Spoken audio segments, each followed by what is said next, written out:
Welcome, ladies and gentlemen. There is no turning back now. Today I would like to bring you a very special review, at least to me, but I'm very much hope so that many of you as well. This, ladies and gentlemen, what you see here was the second ever comic book I ever purchased in my life. In fact, I got this issue from my granny. And I will never forget the effect this image had on me. Of course, I don't have to introduce this legendary cover by comic book artist Todd Mcfarlane. This cover came out in 1988, if I remember correctly, and it was one of the covers of Batman Year 2 miniseries that was illustrated, partly at least, by Todd Mcfarlane. I don't know why I have trouble to say Mcfarlane today, sorry. Anyway, so a long story cut short, I just absolutely, as many of you, love this cover, and while Todd Mcfarlane might not be my favorite artist, and I definitely do not consider him the best comic book artist of all time, there is few things what you really have to give to him, and that's his incredible ability, a gift, that he knows what people want, what fans want, and he knows what is cool.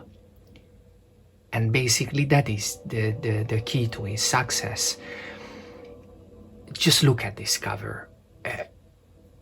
This creature of the night, this monster aspect of Batman, what I loved so much and love to this very day of this character, that I think we very much lost in recent decades with the realistic representation of the character, and I just really miss this side of it. I just really wish that this could come back or make a comeback, because I grew up with those stories and artists such as Todd Mcfarlane, who, as we know later on, created Spawn, which was very much inspired by Batman, and Norm Breyfogle, who is to this very day my favorite Batman artist, Batman illustrator.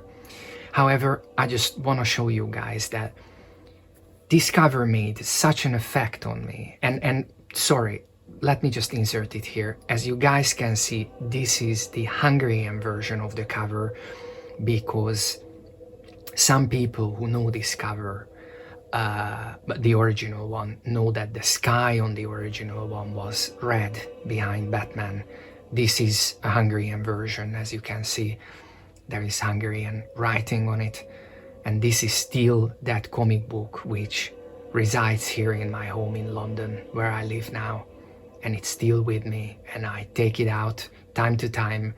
In fact, I scanned it in and blew it up and put it on my studio wall, because I just love it so much. And the reason why I pulled this cover out and shared this personal history with you, because DC Direct last year released this statue. And ladies and gentlemen, this statue, it's a gross understatement if I say that it was a dream coming true. When it was first announced, I went absolutely berserk with excitement, and I was looking forward for this to come out for over a year. It is a magnificent piece, and a piece that never in a million years would I even dream about that someone will make a statue of. This is quite the undertaking to create this piece, especially if you're a sculptor. If I was a sculptor and I got this task to create a statue out of this cover, I mean, I wouldn't even know how to start it, where to begin. It's just incredible. I also would like to add that, you know, I'm not gonna say that I'm the biggest Batman fan, or, you know, so many people say this on the internet, and I heard it many times, you know, people saying it on YouTube and everything. And there's nothing wrong with that. I know a lot of people really, really love this character, and I'm included. But instead of saying that what a big Batman fan I am, I'm going to say how much this character influenced my life and how much it helped me through very, very difficult times in my life. Without this character, I don't think I would be the same person as I am today. And now, let's take a closer look at this magnificent, magnificent statue by DC Direct. This was their number 100 in a series of statues they released. It's called Batman Black and White. And they have 99 other statues, which actually I have one other one from my other favorite Batman illustrator, Norm Breyfogle, and I will make a review about that too at some point. But I just really wanted to share my love and excitement for this piece with you guys, because I know there are many reviews up there, and that is why I'm not even going to get into specifics regarding the statue, I mean size and everything, because there are some fantastic reviews up there on the tube about this piece. So I really don't want to even like embarrass myself to get into those technical details. I just really wanted to, guys, tell you this little story here and show you. Now, this is version 1. Since then, there are 2 other versions of this statue. The version 2 is apparently a little bit darker in tone, and there is a version 3 which was a Japanese exclusive, which is fully colored. I'm not really interested in the fully colored version, and I tell you why. I never really liked the blue they apply on the cape and the cowl. What I would have liked if that piece was also black, but only the highlights would be blue, just like here on the cover. That would have looked absolutely amazing, and I surely would have purchased that statue in some way. But this piece, as it stands, this is probably the biggest in this series. Every single one of them was smaller than this one. This is supposed to be a centerpiece of the collection. The other ones were 1/10 scale, and unfortunately, shame on me, I absolutely have no idea what scale is this, because I'm not even sure it's been announced.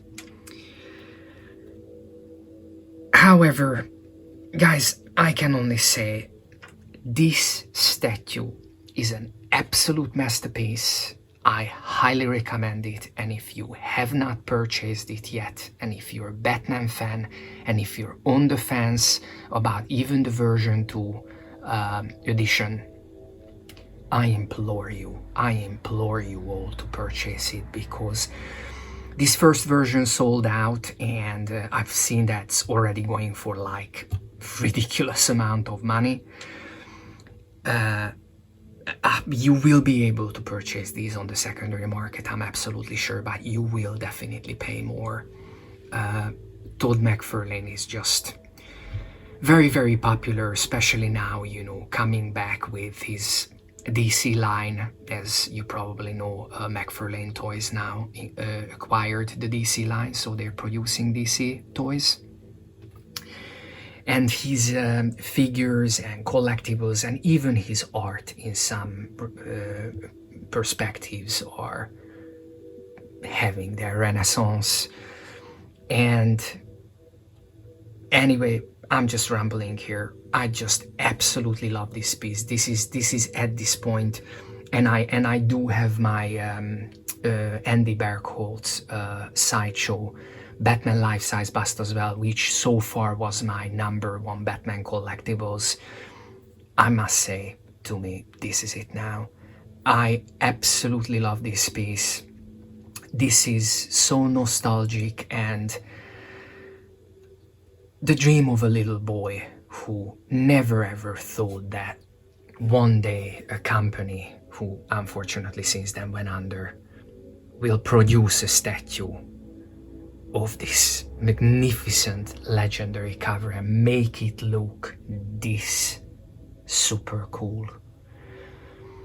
Anyway guys, thank you so much for watching and being here with me again, and I'll see you next time.